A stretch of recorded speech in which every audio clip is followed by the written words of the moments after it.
Irmãos, vamos abrir nossas Bíblias no Evangelho de Lucas, capítulo 21.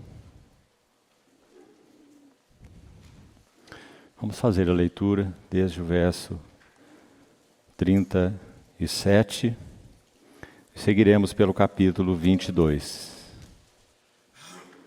Lucas 21, verso 37.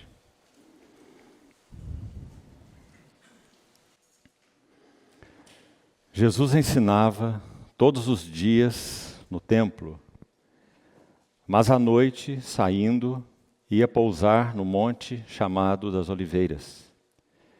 E todo o povo madrugava para ir ter com ele no templo, a fim de ouvi-lo. Estava próxima a festa dos pães asmos, chamada Páscoa. Preocupavam-se os principais sacerdotes e os escribas em como tirar a vida a Jesus, porque temiam o povo. Ora, Satanás entrou em Judas, chamado Iscariotes, que era um dos 12. Este foi entender-se com os principais sacerdotes e os capitães de como lhes entregaria a Jesus. Então eles se alegraram e combinaram em lhe dar dinheiro. Judas concordou e buscava uma boa ocasião de lhe o entregar sem tumulto. Chegou o dia dos pães asmos, em que importava comemorar a Páscoa.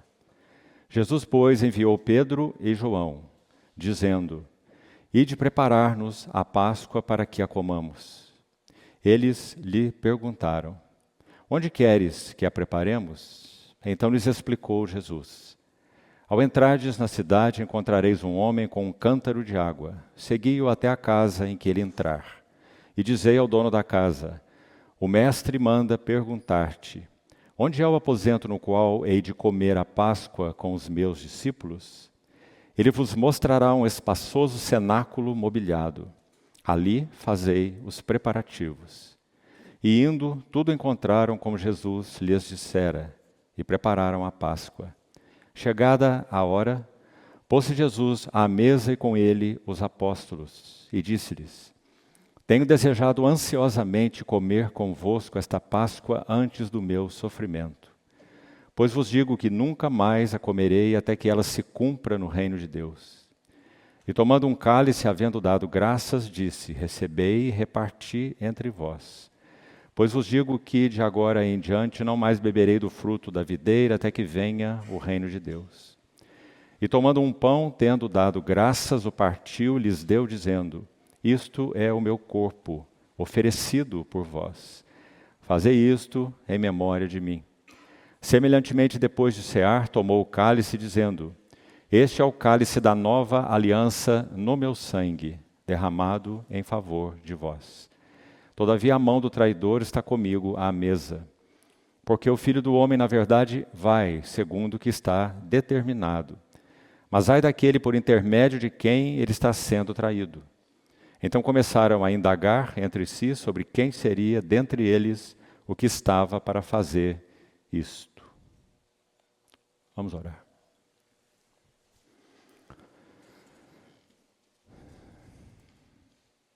Amado Pai Celestial, mais uma vez com muita gratidão nos nossos corações, nós abrimos e lemos a Tua Santa Palavra.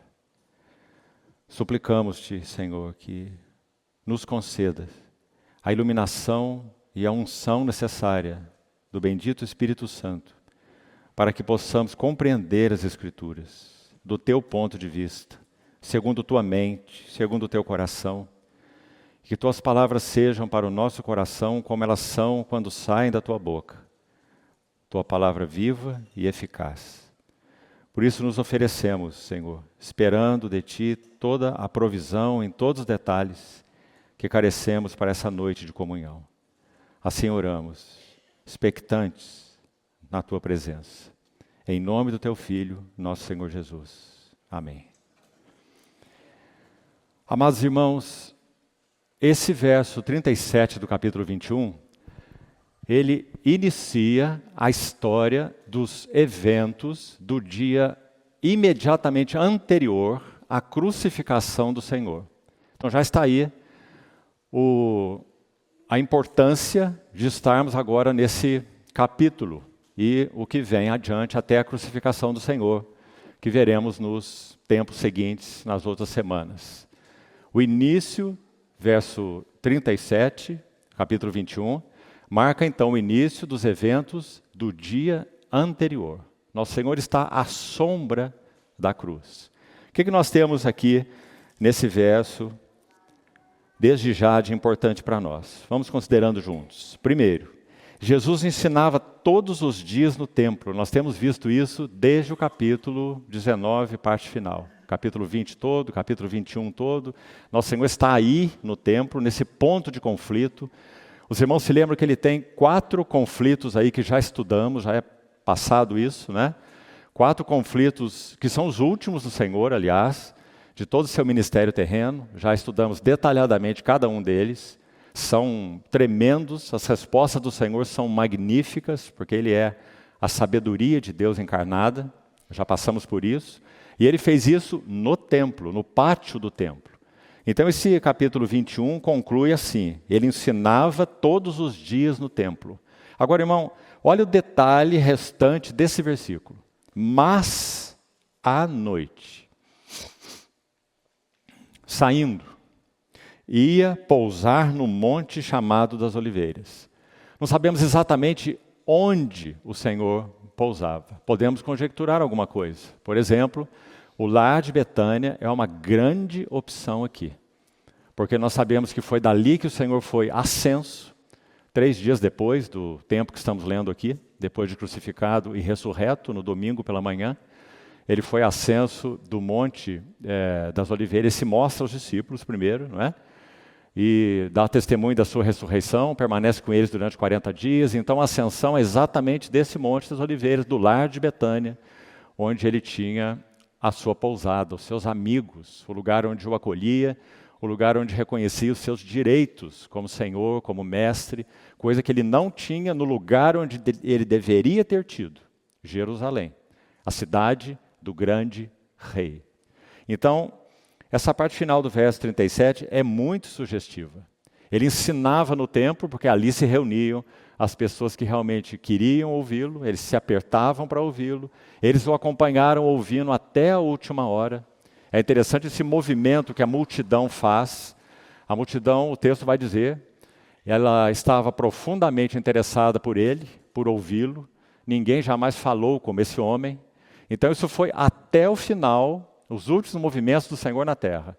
Então nós temos uma virada de mesa importante, interessante, cruel, porque nós vemos essa mesma multidão se voltar contra o Senhor, dizendo crucifica-o, crucifica-o. Então, é aqui que nós estamos. Então o verso 38 segue assim: todo o povo, está vendo? Madrugava para ir ter com ele no templo. Então até os momentos finais, sem dúvida, o Senhor contava sim com essa simpatia de todo o povo, por causa da atração que ele exercia pela pessoa dele, pelo que ele fazia, pelo que ele provia. É certo que a motivação da imensa maioria deles não era pura, não é? Nosso Senhor deixou isso claro num evento anterior, quando ele disse que eles o buscavam, eles o seguiam, porque eles comeram pão e eles se fartaram, né? Mas, independente dessa motivação, o fato é que a multidão estava atenta ao Senhor Jesus e indo atrás do Senhor Jesus e madrugando para ouvir o Senhor Jesus, até o ponto que nós já citamos. Aquele ponto em que ele é rejeitado, que ele é crucificado e que ele fica ali sozinho naquele madeiro, inclusive sem os seus discípulos. Assim termina o capítulo 21. Agora, olhe com atenção, por favor, me acompanhe aí na sua Bíblia. Os 13 primeiros versos do capítulo 22 mencionam ou fazem 3 movimentos muito importantes e também muito interessantes e muito profundos. Por isso vamos gastar um certo tempo com eles. Vamos dividi-lo desde já para nós compreendermos. Então, olha aí. O primeiro movimento, versos 1 e 2, é um movimento feito na terra. Logo entraremos em mais detalhes. Um querido irmão comentando esse precioso evangelho de Lucas, ele sugere usando a palavra preparação da terra. Na verdade, meditando nesse texto, entendo que essa palavra movimento seria talvez mais adequada aqui. Nós vamos ver terra se movimentando, versos 1 e 2, preste atenção. Depois no verso 3, olha aí, a maioria das Bíblias faz exatamente essa divisão nesses parágrafos aí, talvez a sua faça, né? Então, os primeiros 2 versículos é um movimento na terra. Os versos 3 a 6 falam de um movimento no inferno. Muito interessante esse movimento e muito sério esse movimento. E os versos 7 a 13, temos mais aí um parágrafo, fala de um movimento no céu. Então, 3 movimentos impressionantes. Por que eles acontecem? Nosso Senhor está a um dia da sua crucificação. Sabe, meus amados irmãos, a encarnação do Senhor Jesus, ele foi, sem dúvida, um evento que marcou uma linha divisória no universo. O Verbo se fez carne e habitou entre nós. Não é? A sua maravilhosa encarnação. Sua vida humana da mesma maneira. Ninguém viveu como aquele homem, não é? Agora, irmãos, se a encarnação e tudo que se segue, a apresentação do Senhor no templo, e depois ele ali aos 30 anos sendo batizado no Jordão, o céu se abrindo, a voz do céu sendo ouvida, este é o meu amado filho, nele eu tenho todo o meu contentamento, um homem sem igual, o homem que Deus sempre buscou quando criou Adão, mas nunca encontrou porque Adão caiu, e com ele todos pecamos, nele todos pecamos. Então o homem que Deus sempre quis, na sua mente, nos seus propósitos, no seu coração, para representação, para governo, para que refletisse sua imagem em todos os aspectos, mas ele nunca encontrou, a não ser parcialmente. Como ele encontrou parcialmente? Na vida dos seus servos antes de Cristo. Quantos deles? Encontrou parcialmente em Abel, encontrou parcialmente em Enoque, em Noé, em Abraão, em Jeremias, em José, em Davi, etc. Não é? Mas nunca, nenhum deles pôde satisfazer plenamente o coração de Deus e responder aos propósitos para os quais foram criados. Simplesmente porque eram pecadores. Então, quando esse homem, homem como nós, sujeito a todas as coisas como nós, tentado em todas as coisas como nós, um homem, não um super-homem. Então, quando ele entra no Jordão, o céu se abre. Depois nós vemos esse homem no deserto, sendo tentado pelo diabo. Adão caiu, tentado pela mesma serpente. O homem Jesus venceu nos 3 aspectos mais profundos e que mais falam à natureza humana. Ser suficiente, ser espetacular e ser poderoso. Essas são as 3 tentações no deserto. E nosso Senhor vence as 3. Ele não veio para ser um homem poderoso e salvar a terra como o Messias Salvador na sua primeira vinda. Ele não veio para ser espetacular e ele não veio para ser em si mesmo suficiente. Viveu uma vida de absoluta dependência da suficiência daquele que o provia. Ele disse, eu nada posso fazer de mim mesmo. Não é? Então, ser poderoso, ser espetacular, ser suficiente, não derrubaram o nosso Senhor Jesus. Pelo contrário, Satanás se ausentou dele até momento oportuno. Então nós vemos o Senhor onde mais? Nós vemos o Senhor no Monte da Transfiguração, de novo o céu se abrindo, a voz do céu. Nós vemos o Senhor no Getsêmani. E finalmente nós vemos o Senhor na cruz. Não é assim? Então, meus irmãos, nem mesmo a encarnação do nosso Senhor, ela tem um valor tão relevante quanto o significado pleno da cruz. É claro que não haveria cruz sem encarnação, isso é óbvio. Mas os propósitos de Deus não seriam realizados sem a cruz. Nós teríamos um verbo encarnado, expressão plena de Deus, quem me vê a mim vê o Pai. Nós teríamos uma satisfação imensa, plena, podemos dizer, plena mesmo, do coração de Deus neste homem, mas um ponto final seria colocado aí. Nada mais. Porque se este homem não decidisse voluntariamente se entregar pelos pecadores, Deus não teria sua família de filhos. O propósito de Deus não seria cumprido. Nós não estaríamos aqui. Nós não poderíamos dizer Abba Pai, porque nós não teríamos pai nenhum. para orar. Comunhão com Deus nenhum. A não ser que o Verbo encarnado fosse a cruz. Então, meus irmãos, não é a encarnação. Por mais magnífica, esplendorosa que ela seja, e assim ela é. Mas sim é a cruz que traça a linha divisória entre o antes e o depois. Decidi nada saber entre vós, senão Jesus Cristo, mas não apenas Jesus Cristo, o Verbo encarnado, mas este crucificado. Porque a cruz é que traça a linha divisória. Por que estamos dizendo isso? Porque nós estamos agora nesse momento, um dia antes da cruz. E meus irmãos, se a cruz irá tratar essa linha divisória, então certamente nós teríamos que ter 3 movimentos. Os irmãos estão entendendo? Por que os 3 movimentos? Vamos então a eles agora com um pouco mais de detalhes. Qual é o movimento da terra? Ou na terra? Versos 1 e 2. Estava próxima a festa dos pães asmos, chamada Páscoa. Preocupavam-se os principais sacerdotes e os escribas em como tirar a vida a Jesus, porque temiam o povo. Esse é o movimento na terra. Para que os desígnios de Deus fossem cumpridos, esse Cordeiro de Deus que se apresentou, na verdade, esse Filho de Deus, o Verbo eterno, que se apresentou no que podemos chamar de o conselho eterno da Trindade, ou seja, antes de qualquer coisa existir, antes que um átomo existisse. O Filho de Deus, foi assim que foi, ele se apresenta a Deus, o seu Pai, para ser o Cordeiro de Deus que tira o pecado do mundo.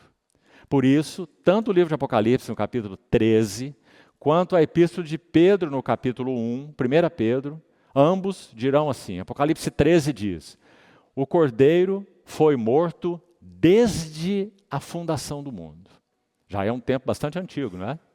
Mas Pedro vai ainda antes e vai dizer que o precioso sangue de Cristo que nos resgatou, do nosso fútil procedimento que nossos pais nos legaram, esse sangue do Cordeiro foi conhecido, escute isso, antes da fundação do mundo. O que havia antes da fundação do mundo? Nada. Né? Só Deus no que Ele é. E quando Ele inicia para compartilhar algo da sua glória com seres criados, inteligentes, livres, foi assim que Ele fez. Então Ele criou as hostes celestiais, os anjos, e então, posteriormente, colocou o homem na terra. Aquele que, muito acima dos anjos, seria aquele que iria expressar sua imagem e sua semelhança. Não é? Então, nós estamos aí nesse momento. A terra vai se mover por causa do significado da cruz. E, para que os propósitos de Deus se cumprissem, nós estamos vendo aqui, preocupavam-se. Os principais sacerdotes e os escribas, e Mateus e Marcos vão acrescentar mais autoridades religiosas, que estavam todas ocupadas com um único propósito: como nós iremos eliminar este empecilho, este homem, de quem eles tinham inclusive muitos ciúmes, porque ele falava como quem tem autoridade e não como os escribas. Então eles o odiavam, inclusive por ciúmes, não é? Mas irmão, sabe qual é a maravilha disso? Quando Pedro prega a primeira mensagem da história da igreja, você conhece, Atos capítulo 2, sabe o que ele diz lá? Jesus o Nazareno, varão aprovado por Deus no meio de vós, com milagres, prodígios e muitos sinais. E ele vai descrevendo e diz assim: sendo este, Jesus, entregue pelo determinado desígnio e presciência de Deus. Ouviu bem, irmão? Ninguém poderia, na verdade, colocar as mãos nele. Tentaram fazer outras vezes, mas não era a sua hora, não é verdade?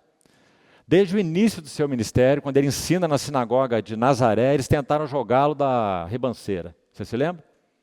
Depois que ele abre o livro da lei na sinagoga de Nazaré, onde ele nasceu, ele lê Isaías 61, que era um texto exclusivamente sobre o Messias, que todos aguardavam. O Espírito do Senhor está sobre mim. Ele me ungiu para pregar, libertar os cativos, curar os oprimidos. Não é assim? Aí ele fecha o livro e diz assim: hoje se cumpriu essa palavra diante de vós. Ele está dizendo: eu sou o Messias. Então eles lançam mão dele, ele permite, levam-no até a ribanceira da cidade para jogá-lo lá. Aí o texto vai dizer assim, mas ele se vira e passa no meio deles e se retira. Ninguém tira a minha vida, eu espontaneamente a entrego. Tenho autoridade para entregá-la e tenho autoridade para reavê-la. Este mandato eu recebi do meu Pai. Irmãos, é esse que nós confessamos como nosso maravilhoso Senhor. Então, vamos lembrar que sobre todos esses movimentos, inclusive esses do céu, onde nós vamos chegar, está esse determinado desígnio ou intenção, propósito, né? E presciência, aquele Deus que conhece tudo antecipadamente. Não só conhece, como ordena. Então, aí está o Deus soberano. E os movimentos estão sendo feitos. Então, primeiro, na terra, pelo qual esses homens são responsáveis, porque todos são responsáveis, né? Fizeram esse primeiro movimento aí que nós já lemos, versos 1 e 2. Primeiro movimento, movimento na terra. Segundo movimento, movimento no inferno. Veja como começa o verso 3. Ora, Satanás, ninguém menos do que o príncipe dos demônios. Ninguém menos do que aquele que se apresentou 3 anos e meio antes para Jesus no deserto. Não enviou nenhum dos seus asseclas ou súditos. Ele pessoalmente foi ao Senhor Jesus tentá-lo no deserto. Então, quando o Senhor o vence, como já falamos, ele se afasta, como diz Lucas capítulo 4, até momento oportuno. Sabe, irmão, o texto grego, escute isso, lá de Lucas 4, se eu não me engano é o verso 11, depois você confira, quando diz que passadas que foram as tentações de toda sorte, assim Lucas descreve, então Satanás se ausentou dele até momento oportuno, assim Lucas descreve. Só que o texto grego não contém a palavra momento oportuno. O texto grego é assim, então, cessadas as tentações de toda sorte, Satanás se retirou dele até. E aí termina. Termina com o até. Assim é o texto grego. Aí nós poderíamos perguntar, até quando? Então é claro que o tradutor, quando ele viu esse termo aí, não é? Até, então ele completou a frase, o que na verdade não está errado, né? Completou a frase para dar sentido a ela, senão o até fica em aberto. Então ele colocou até momento oportuno, porque o tradutor obviamente conhece a sua Bíblia, e ele sabia então qual era o outro momento em que Satanás iria se apresentar pessoalmente ao Senhor novamente, certo? Então ele se retirou lá no deserto, Satanás, até. Assim é o texto. Até quando? Não é até este momento aqui, porque aqui Satanás entra em Judas. Então, nós não estamos tendo um contato direto com o nosso Senhor Jesus, como foi no deserto. Certo? Nem mesmo é no Getsemane, porque sem dúvida nós temos uma aproximação, creio que essa palavra nos ajudaria aí, uma aproximação de Satanás do nosso Senhor Jesus no Getsemane, quando ele está orando por 3 vezes, Pai, se é possível, passe de mim esse cálice, soando gotas como de sangue, não é? Ou de sangue, sendo consolado ou confortado por um anjo enviado do céu, Lucas 22 vai dizer isso, está na sequência dos nossos estudos aí, especificamente para confortá-lo, para fortalecê-lo, porque ele é um homem, então um mensageiro celestial é enviado para fortalecê-lo, para confortá-lo, não é? Então há uma aproximação cruel, profunda, intensa de Satanás. Mas, você vê, nenhuma palavra no Getsemane, nada.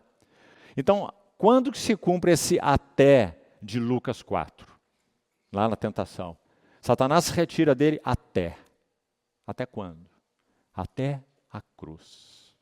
Por que nós sabemos que é até a cruz? Colossenses capítulo 2 diz assim, que o nosso Senhor Jesus, despojando os principados e as potestades, os expôs ao desprezo, triunfando deles na cruz. Então nós sabemos que sim, a aproximação direta de Satanás pela segunda vez do nosso Senhor Jesus é na cruz. A primeira foi no deserto, a segunda foi na cruz, com a mesma finalidade, derrubar esse homem. Inclusive, quando a aproximação direta se deu na cruz, ou antes dela se dar diretamente na cruz, você se lembra o que aconteceu? Ele continua usando instrumentos humanos de uma maneira muito tentadora para esse homem que é Deus e que é homem na cruz, com aquelas sugestões, você se lembra? Desce da cruz e nós creremos em ti. Que te livre o seu Deus, porque nele você tem prazer.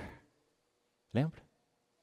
Usando instrumentos humanos, escarnecendo do Senhor e de alguma maneira ainda tentando para que ele tomasse uma atitude e descesse da cruz e se mostrasse que ele é o poderoso Messias. Não é? Então, nosso Senhor permanece ali, foi para isso que ele veio. E aí nós temos a batalha final. Quando ele vai dizer, Deus meu, por que me abandonaste? E finalmente, mais avante, está tudo consumado. E ainda mais avante, Pai, nas tuas mãos eu entrego o meu espírito. Então, meus irmãos, a batalha direta e final do Senhor com Satanás, sem dúvida, é a cruz. Mas então nós estamos num antecedente aqui, o inferno já se movimentando. Então, tão claro, Lucas registra aí, Satanás entrou em Judas, chamado Iscariotes, que era um dos 12. Este foi entender-se com os principais sacerdotes e os capitães de como lhes entregaria Jesus. E já lemos os versos 5 e 6. Segundo movimento. Vamos para o terceiro movimento. Versos 7 a 13. Esse é um movimento maravilhoso. Que contraste com o movimento anterior. Aqui nós temos um movimento no céu. Primeiro movimento na terra, segundo movimento no inferno e terceiro movimento no céu. Qual é o movimento do céu? Vamos extrair alguns detalhes. Verso 7. Chegou o dia dos pães asmos, em que importava comemorar a Páscoa. Irmãos, por que será que Lucas registra assim? Olha o verso 1 novamente, do capítulo 22. Estava próxima a festa dos pães asmos, chamada Páscoa. Isso é um detalhe interessante, porque a Páscoa, no dia da Páscoa, se iniciava a festa dos pães asmos. Claro que a Páscoa era mais marcante do que a festa dos pães asmos, tanto que ela ocorria primeiro. Eles não comiam pães asmos sem a Páscoa. Eles comiam pães asmos por causa da Páscoa. Você se lembra quando a Páscoa foi ordenada em Êxodo 12? O Senhor ordenando que o cordeiro fosse preso no 10º dia, imolado no 14º dia, e que eles deveriam assar a carne do cordeiro no fogo, não é isso? Depois de recolher parte do sangue dele na bacia, passar nas vergas e nas ombreiras das portas. E é dito assim, comereis a carne do cordeiro com pães asmos, olha os asmos aí, e ervas amargas. Acompanhavam a refeição pascal. E a refeição pascal terminava em um dia, o dia da celebração da Páscoa, e os pães asmos seguiam por 7 dias. Certo? Agora, por que será que Lucas dá uma preeminência a essa questão pães asmos? Os outros evangelistas não fazem assim, só Lucas. Então ele enfatiza, estava próxima a festa, ele não colocou a Páscoa primeiro, olha aí, mas a festa dos pães asmos, chamada Páscoa. E olha o verso 7. Chegou, de novo, o dia dos pães asmos, mais uma vez, em que se importava comemorar a Páscoa. Ela está como que em segundo plano aí, não é verdade? Não é interessante? Sabe, meus irmãos, o motivo parece muito claro. Lucas está enfatizando a santidade desse momento em que os discípulos estavam vivendo com o nosso Senhor Jesus. Pães asmos. Pães sem fermento. Paulo, quando interpreta isso, ele fala que o fermento da malícia e da maldade estava tendo lugar ali na Assembleia dos Coríntios, e eles deviam lançar fora esse velho fermento, para que eles então fossem asmos de sinceridade e de verdade. Não é? Então Lucas enfatiza esse aspecto aqui, nessa hora final do nosso Senhor, no contato com seus discípulos. A santidade desse momento final. Chegou o momento de ser celebrada a festa dos pães asmos, chamada Páscoa. Então, por 2 vezes nós vemos isso. Jesus, pois, enviou Pedro e João. Já lemos o texto, mas quero selecionar uns detalhes para vermos que beleza é esse texto. Irmãos, parece aqui, é uma sugestão, mas claro, há um embasamento próprio para isso, que nosso Senhor encaminhou esses dois secretamente, Pedro e João. Parece que o motivo, estudando o texto com mais cuidado, é que o nosso Senhor não queria que Judas soubesse desse momento até que ele acontecesse. Por quê? Porque Judas estava tramando um momento em que o Senhor Jesus não estivesse com o povo, para que então pudesse lançar mão dele. Porque ele já tinha negociado a entrega de Jesus com aquelas autoridades. Então você vê como o texto é específico. Ele fala especificamente a dois dos seus discípulos, a Pedro e a João, secretamente, dando uma ordem para eles. Vocês vão até a cidade. E o texto é tão bonito, tão interessante. E vocês lá vão encontrar um homem com um cântaro de água. Muito interessante o Senhor saber desse momento. Agora, irmão, não me parece, porque nosso Senhor Jesus não viveu uma vida assim, como aquele homem sobrenatural que conhecia o fim antes do começo, né? Como que um vidente nessa terra, porque ele não foi assim. Por isso ele orava, para conhecer cada passo que ele deveria dar, buscar discernimento, a sabedoria necessária, a direção do seu Pai, para fazer o que devia fazer, no momento que devia fazer, com quem devia fazer. Não é? Não foi assim com o nosso Senhor? Do contrário, ele não viveria uma vida humana. E nem precisaria de nenhuma dependência de Deus. Certo? Ele teria tudo nele mesmo. Para que orar?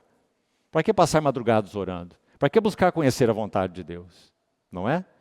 Então, nosso Senhor, de novo, ele não queria, até o momento de celebrar a ceia nesse cenáculo aí que nós lemos, já o texto, ele não queria que Judas soubesse quando ou onde, especificamente onde, não é?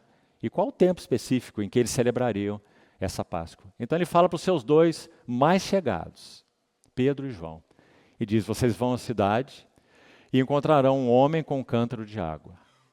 Essa é a primeira coisa. Vamos ficar com ela aqui, depois vamos voltar nela. A outra coisa que ele vai dizer: esse homem com cântaro de água, ele vai entrar numa casa. E quando ele entrar nessa casa, vocês entrem com ele.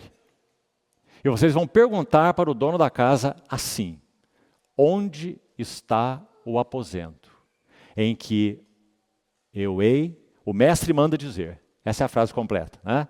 Vocês vão dizer para o dono da casa assim: o mestre manda dizer, onde está o aposento onde eu hei de comer a Páscoa com os meus discípulos? Agora, vamos pensar um pouco sobre isso. Se nós entendemos que o nosso Senhor Jesus realmente viveu como nós acabamos de falar, então como será que isso aconteceu? O nosso Senhor, quem sabe, sonhou com um homem com um cântaro de água, que ia passar num determinado momento lá na cidade, eles deviam seguir aquele homem. Então esse homem ia entrar numa casa e o dono da casa seria surpreendido por essa pergunta. O mestre manda perguntar: onde está o aposento? E esse homem não sabe de nada. Será que isso foi assim, meus irmãos? Realmente isso, de forma nenhuma, parece ter sido assim.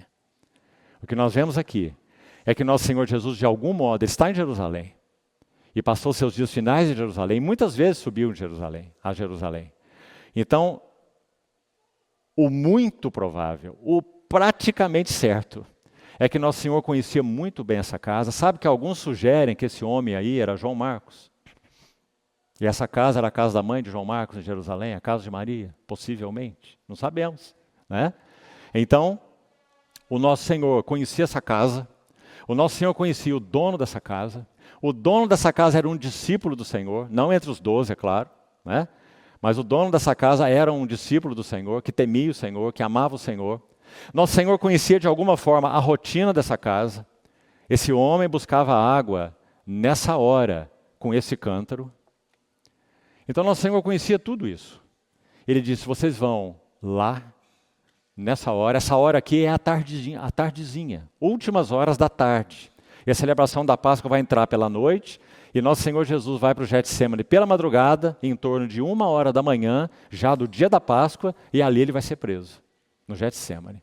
Então nós estamos aí na tardezinha, na noite, e entrando pela madrugada. Então, nesse final de tarde, o Senhor dá essa ordem: Pedro e João, vão à cidade, e vocês vão encontrar um homem que busca água pela tarde. É a hora de buscar água, não é? Pela tarde. Aquela mulher samaritana buscou ao meio-dia para ela ficar lá sozinha no poço, não é? Você conhece a história? Então, vocês vão ver esse homem com esse cântaro, ele vai levar água para uma determinada casa, vocês vão entrar nessa casa e vão fazer aquela pergunta, que nós já falamos. Ela é muito linda, porque diz, o mestre manda dizer. Ou seja, o proprietário dessa casa reconhecia e tinha o Senhor Jesus como seu mestre. Porque essa palavra ia ser dita para o dono da casa, certo? Quem está falando com ele? Quem que mandou o recado a ele? O mestre. O mestre manda dizer, onde está o aposento? Onde eu hei de comer a Páscoa com seus discípulos, com os meus discípulos. E a frase não terminou, você lembra o que vem mais aí? E ele, o texto não terminou. E ele lhes mostrará um espaçoso cenáculo mobiliado. Olha que interessante. Um lugar preparado. O cenáculo podia estar vazio, porque o cenáculo era um terraço, era como um salão coberto no segundo andar da casa. Mas ele estava mobiliado. Ele vos mostrará o espaçoso cenáculo mobiliado. E Pedro e João foram encarregados também de ali fazer os preparativos. Por quê? Porque precisava do cordeiro, porque precisava das ervas amargas, porque precisava dos pães asmos, precisava de um cálice para se servir 4 rodadas de vinho, a cena ritual na época do Senhor. Não foi como foi ordenado por Moisés. A tradição acrescentou coisas aí. No tempo do Senhor era celebrado assim. O cálice, o cordeiro pascal, as ervas amargas, os pães asmos, um cálice. E esse cálice era cheio com vinho 4 vezes. Então eram 4 rodadas de vinho enquanto eles comiam com esse cálice. Nós vamos chegar nesse detalhe mais à frente. Quando o nosso Senhor, no verso 16, 17, olhe por favor aí. Apenas para você entender bem esse contexto. Tomando um cálice. Esse não é o cálice da nova aliança, que ele vai tomar depois. O cálice da nova aliança está lá no verso 20.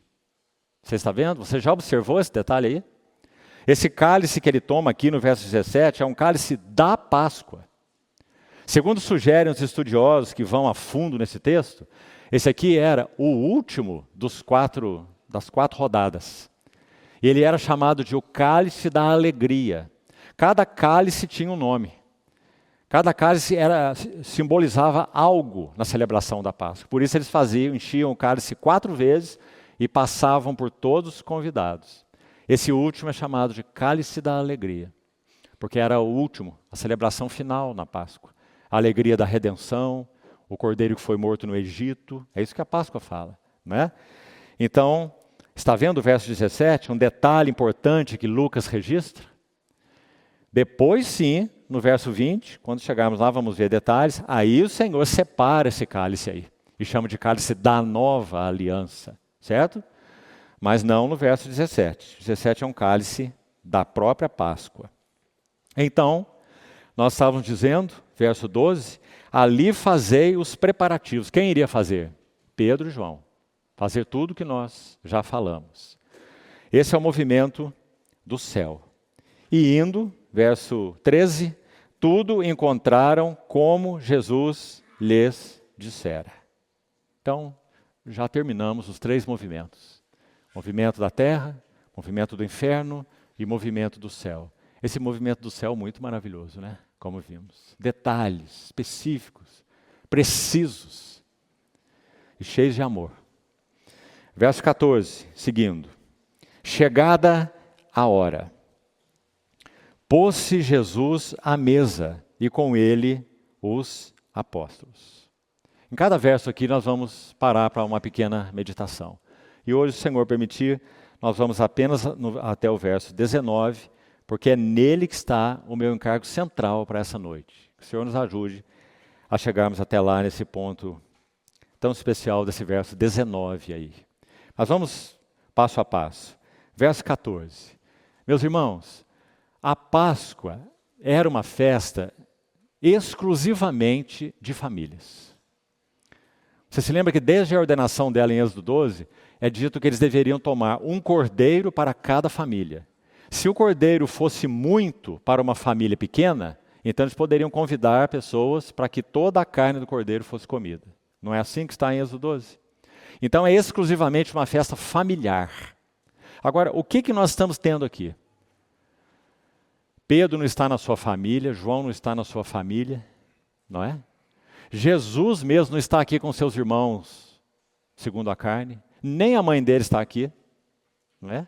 O que nós estamos tendo aqui nessa última Páscoa, e uma Páscoa tão diferenciada? Nós estamos tendo uma nova família. Nós estamos tendo o real significado da família da fé. Quem são esses que estão aí com o Senhor? Por que eles estão aí? O que nós vemos lá em Marcos 3, quando o Senhor sobe naquele monte, vai orar, antes de separar esses 12. É dito que ele passou aquela noite lá, aquela madrugada toda orando, depois ele chama os que ele mesmo quis. Marcos 3. Para estarem com ele. A nova família da fé. Muito interessante. Porque, como já disse, a Páscoa era uma festa de famílias. Mas aqui nós temos uma nova família. Nosso Senhor, o cabeça, e os seus 12. Nesse caso, incluímos aí Judas, com seu propósito determinado, né? Não que ele fosse um deles, ele não era. Ele era filho do diabo, como diz a palavra. Mas ele está aí com um propósito específico nesse colégio dos 12. Nós sabemos qual é o propósito. Então, pôs-se Jesus à mesa e com ele os apóstolos. Uma nota importante, então, nesse verso 14.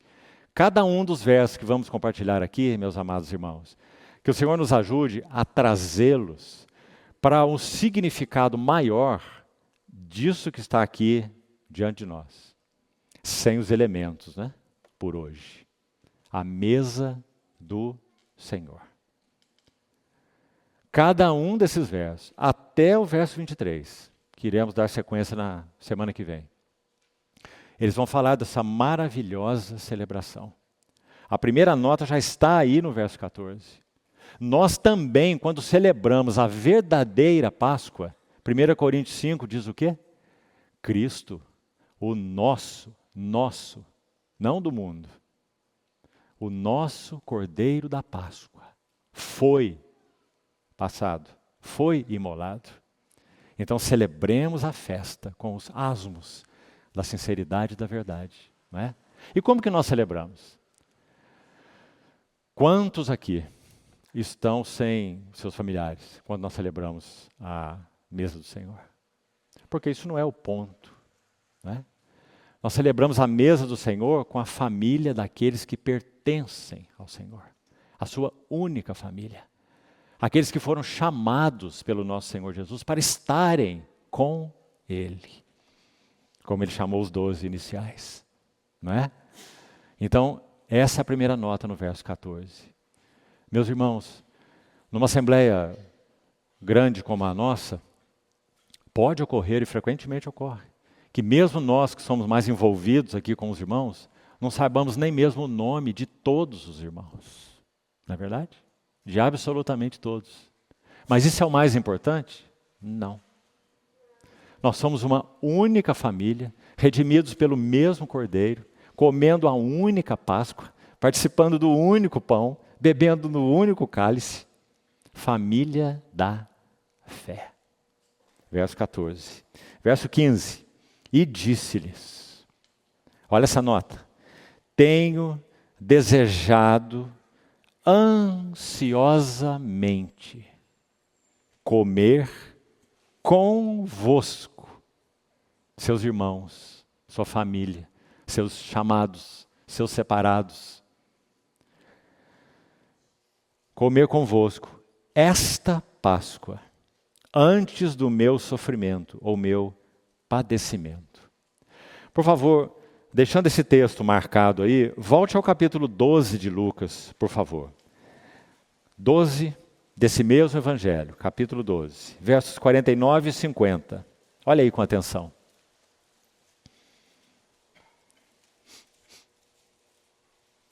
Eu vim para lançar fogo sobre a terra. E bem quisera eu que ele já estivesse a arder. Não há como interpretar esse verso aqui a não ser com respeito ao envio e à descida do Espírito Santo. Porque nosso Senhor já se referiu ao Espírito Santo como fogo lá no início do Evangelho de Lucas. Né? Vós sereis batizados com o Espírito Santo e com fogo. Né? Porque o fogo é uma das figuras do Espírito Santo. Desceu sobre as línguas como de fogo. Atos capítulo 2. Né?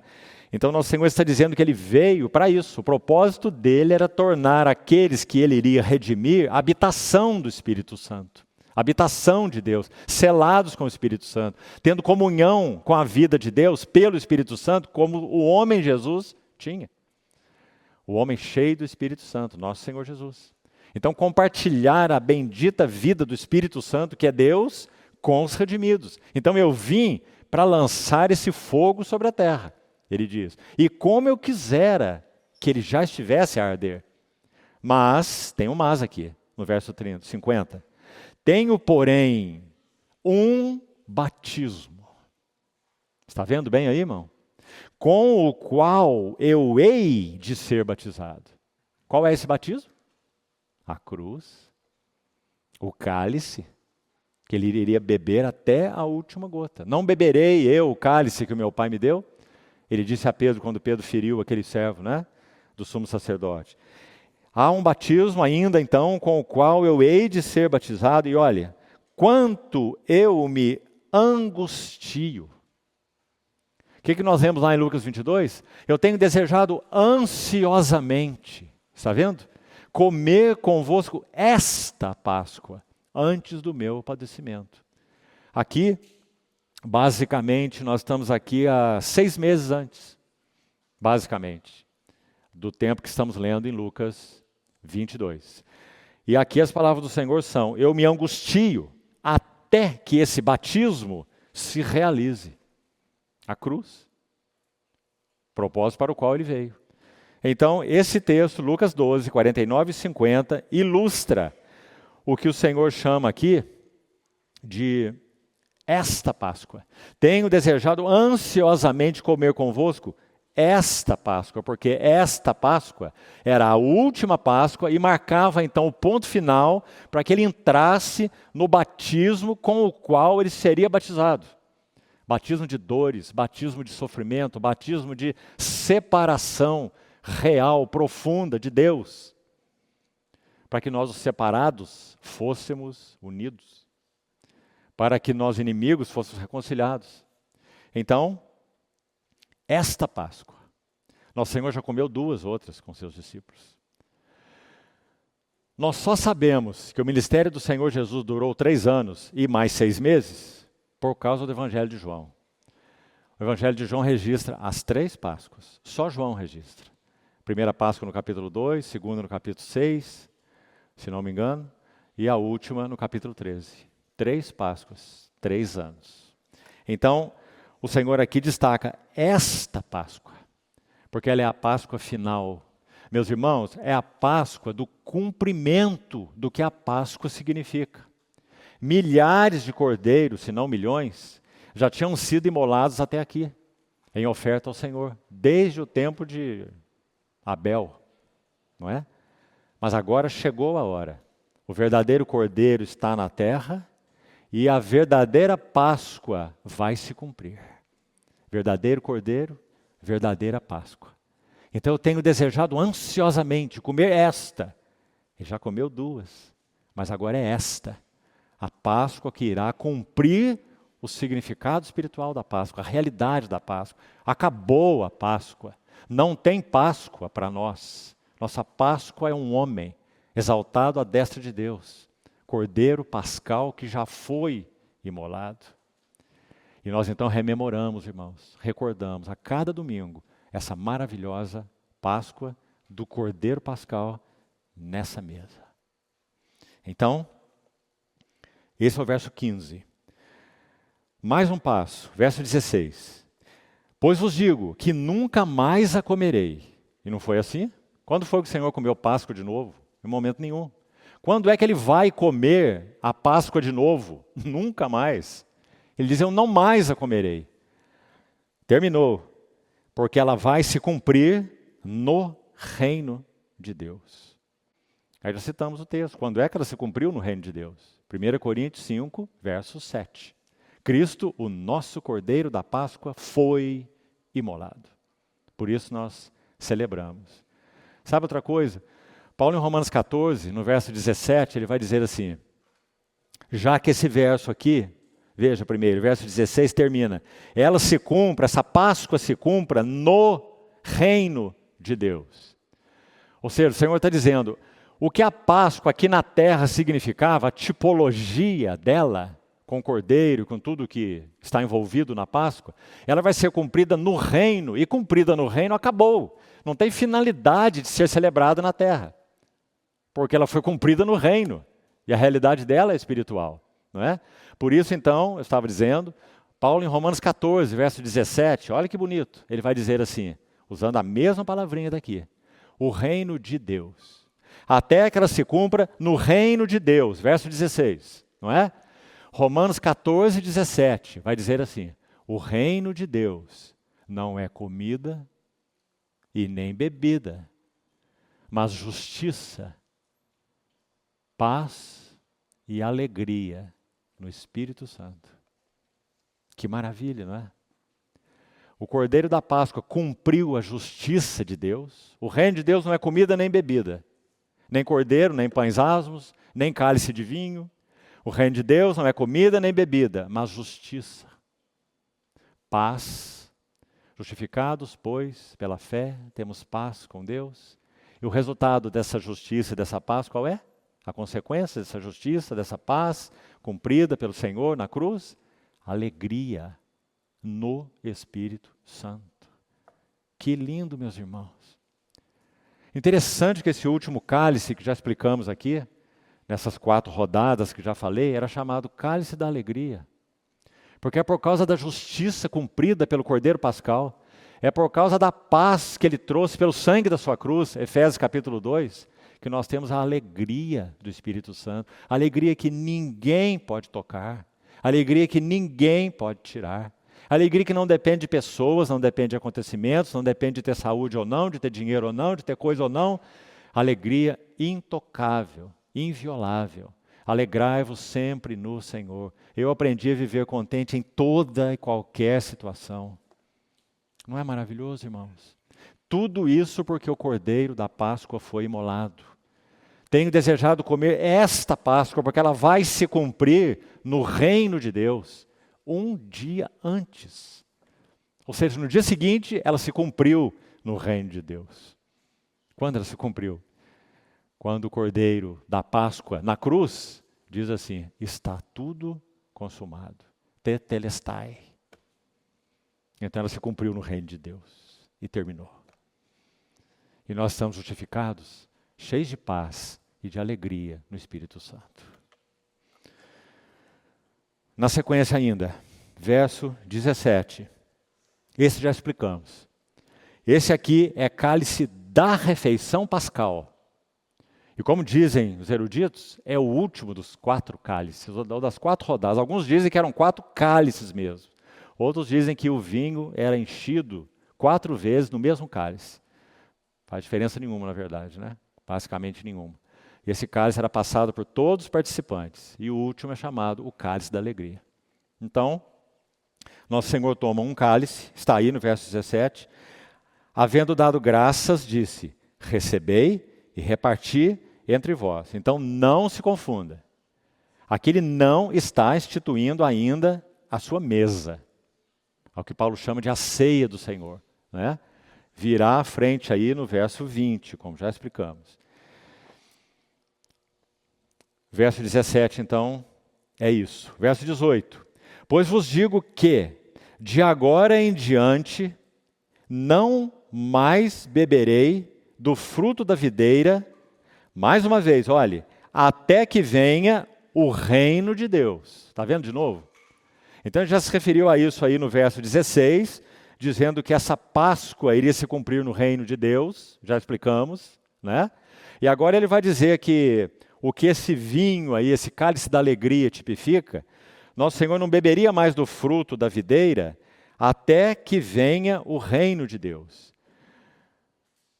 Basicamente, todos os eruditos consultados, eles consideram esse texto de difícil interpretação. Os irmãos vão ver por quê. O Senhor está dizendo que ele não beberia do fruto da videira até que o reino de Deus viesse. Como será que vamos interpretar isso? Porque agora é diferente do verso 16. Agora está dizendo que ele vai beber de novo. O verso 16 está dizendo que ele nunca mais vai comer. Não é? E foi o que aconteceu. Porque essa Páscoa, a realidade dele, ele é o Cordeiro da Páscoa, se cumpriu no reino. Certo? Mas agora, e quanto ao vinho? E quanto ao cálice? Esse que ele tomou e diz, repartam entre vocês. Ele está dizendo, eu não vou mais beber. No verso 16 é o comer. Certo? Acompanha aí. No verso 18 é o beber. Então ele diz, eu não vou mais beber do fruto da videira, até que venha o reino de Deus. Então aí esse texto se torna delicado. Para entendermos quando foi então que o Senhor bebeu esse vinho no reino. E parece, meus irmãos, parece que só há uma explicação. Por favor, deixa aí então esse texto. Abra aí em João capítulo 19. E veja isso. João 19.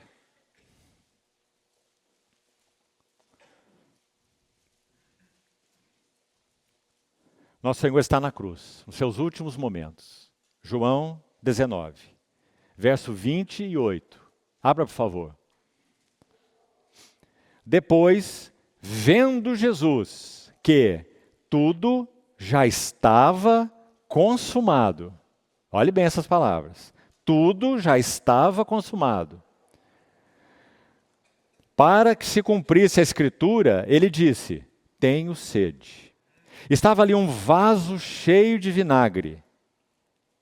Embeberam de vinagre uma esponja e, fixando-a num caniço de sopo, lhe chegaram à boca. Olhe os detalhes com cuidado. Quando, pois, Jesus tomou o vinagre. Meus irmãos, vinagre nada mais é do que fruto da videira azedado. Certo? É vinho azedo. Então, quando é que o nosso Senhor bebeu de novo do fruto da videira no reino? Mais uma vez, quando esse Cordeiro da Páscoa na cruz, ele pôde dizer, está consumado. Então ele bebe do fruto da videira, amargo, teria que ser assim. Até no significado, o significado disso é muito precioso, porque ele não tomou o vinho deleitável, não é? O vinho no seu estado aprazível, ele tomou o vinho no seu estado vinagre, não é? Representando tudo o que a cruz significava. Lembre-se, irmão, olha isso. Quando ele foi açoitado no pretório e estava a caminho da cruz, mulheres ofereceram para ele mirra e fel. Você se lembra? Vinho com fel. Mas aí os evangelistas vão dizer, ele não bebeu. Vinho mesmo, com fel ou com mirra. Porque era costume dessas mulheres piedosas oferecer essa bebida entorpecente, como que sedativa, para aqueles coitados que já tinham sido surrados e iam ser crucificados. Então eles ofereciam essa bebida, vinho mesmo, com mirra ou com fel. E aquilo iria sedar esses açoitados, para que fossem crucificados. Então é dito nos evangelistas, Mateus e Marcos, os dois, que elas ofereceram para Jesus. Mas os dois vão dizer, ele não quis beber. Por quê? Porque ele não iria à cruz entorpecido. Ele não iria à cruz sedado. Ele iria à cruz bebendo até a última gota, o que ele chama de o cálice que o meu Pai me deu. Meus irmãos, que coisa maravilhosa é essa? Mas então, quando ele está na cruz, nessas últimas horas, oferece a ele o vinagre. Claro, escarnecendo dele. Ele disse, eu tenho sede. Né? O que eles deveriam oferecer é água, como um gesto de misericórdia. Mas eles embebem a esponja no vinagre e levam até a boca do nosso Senhor. Nosso Senhor está Como o Salmo 22 vai dizer, né? A minha língua se apega ao meu paladar. Ele está completamente desidratado, não é?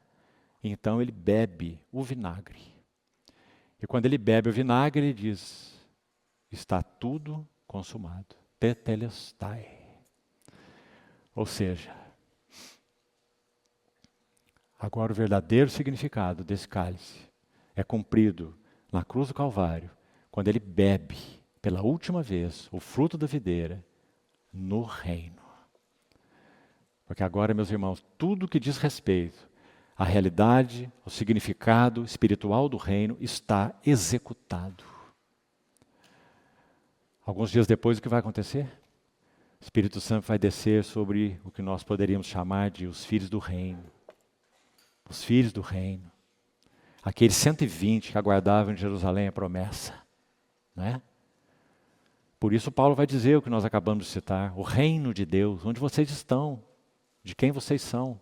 Não é comida, não é bebida, mas justiça, paz, alegria no Espírito Santo. Então, meus irmãos, parece sim muito claro que esse foi o momento em que ele bebeu o vinho no reino. E agora, terminando, os minutinhos finais que nós temos, voltando a Lucas, vamos ver até onde é possível ir, porque é daqui que vamos seguir, se o Senhor permitir, na próxima quarta-feira. Verso 19. Vamos tomar mais 10 minutos e terminamos. Lucas 22, 19.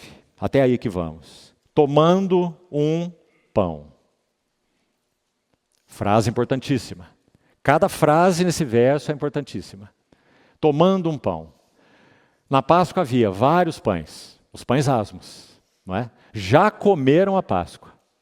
Já passou o último cálice, o cálice da alegria, certo? Está terminado. A refeição pascal. Agora o Senhor toma um pão da refeição pascal e ele vai fazer algo completamente diferente. E o que ele faz? Ele toma um pão, separa um pão daquela refeição pascal. Segundo, ele dá graças. Ah, meus irmãos, por que será que o Espírito Santo quis esconder de nós quais foram as palavras que o Senhor falou aqui? Ele escondeu, nós não sabemos, mas podemos imaginar, não podemos? Nosso Senhor está vivendo o seu momento de maior, por um lado, angústia, claro. Ele sabe que está à frente dele. Por outro lado, ele está vivendo um momento que significa para ele o cumprimento de tudo. O grão de trigo caiu na terra e veio para morrer. Porque se não morrer, ele fica só. Mas se morrer, ele produz muito fruto. E por causa da alegria que lhe estava proposta, ele suportou a cruz, não fazendo caso da vergonha. Não é assim que o autor de Hebreus vai dizer? Então ele está nesse momento. Que momento, irmãos, que dubiedade nós temos nesse momento, não é verdade? Quão dúbio é esse momento. Então ele toma o pão, separa o pão, porque ele vai fazer algo que não tem relação direta com a Páscoa, que na verdade é o cumprimento da Páscoa. Então ele toma um pão primeiro, depois ele dá graças. Graças ao Senhor nós temos a oração de João capítulo 17. Porque Mateus não registra, Marcos não registra, Lucas não registra, mas João registrou. Senão nós não teríamos nem aquela maravilhosa oração, chamada de Santo dos Santos da Bíblia, não é? Mas esta aqui nós não temos. Nesse momento, como falamos, tão dúbio, de profunda angústia e de profundo gozo, porque ele iria cumprir o propósito eterno de seu Pai, conduzir muitos filhos à glória. É aí que ele está. Então, irmãos, entremos com o nosso Senhor nessa cena. Do contrário, não vamos colher os benefícios dela. Vamos entrar com ele aí, nesse versículo 19. Ele toma esse pão e ele dá graças. O que será que ele diz? Seus discípulos ouviram. Porque o momento é público, não é secreto. Eles ouviram essa oração.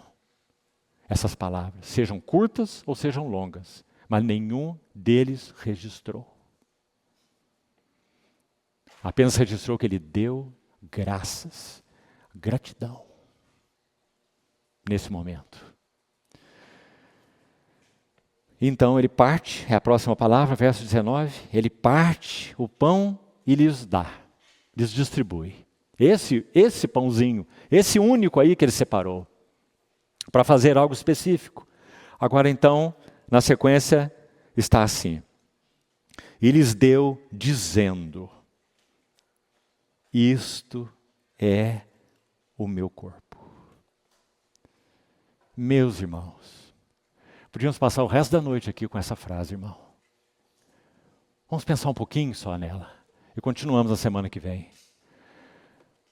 O fato mais maravilhoso do universo é esse corpo aqui na Terra. Porque é o Verbo que se fez carne e habitou entre nós. Resplendor da glória. Pureza com P maiúsculo. Santidade com S maiúsculo. Glória com G maiúsculo. Resplendor da glória. Ele toma aquele pão e diz, isto é meu corpo. Olha o que um irmão diz, deixa eu me localizar aqui, sobre isso. Uma pessoa divina penetrou na humanidade e tomou um corpo que lhe foi preparado. E naquele corpo, isto é o meu corpo, naquele corpo foram vistas cada uma das características que são deliciosas a Deus em um homem. Vou repetir, irmão.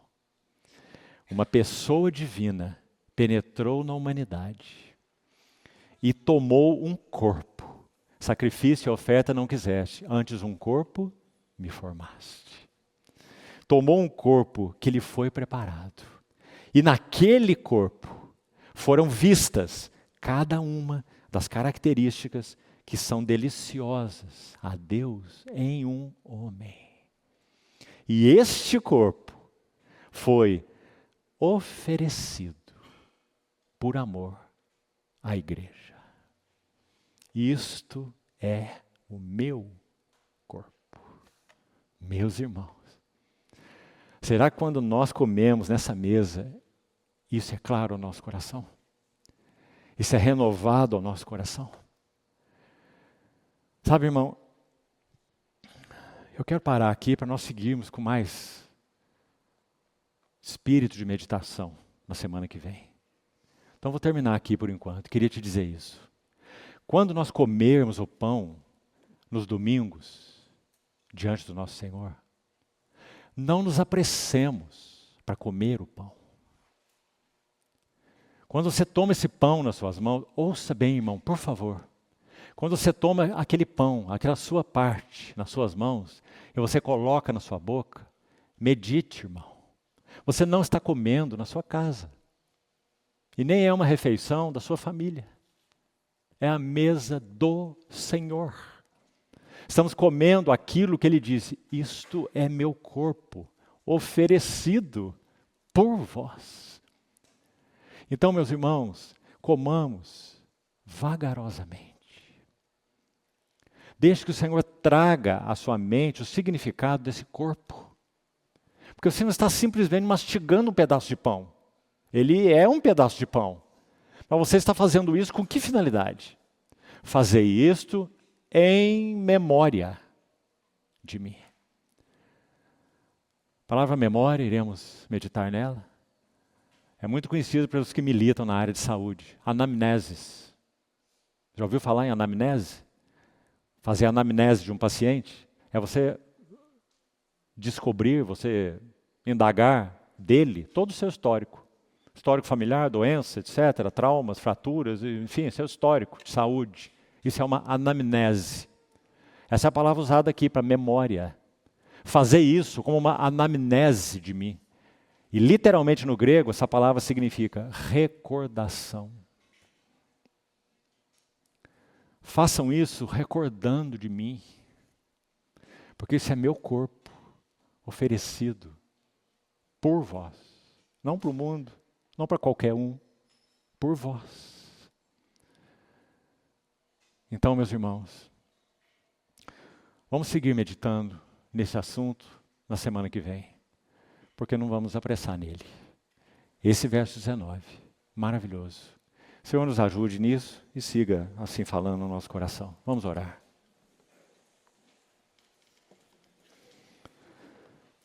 Amado Senhor, muito obrigado, porque realmente o Senhor se ofereceu de todo, nada reservou para si mesmo, Senhor.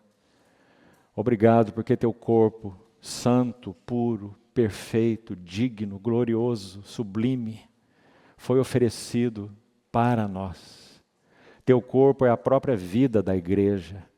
Teu corpo é o objeto da nossa subsistência.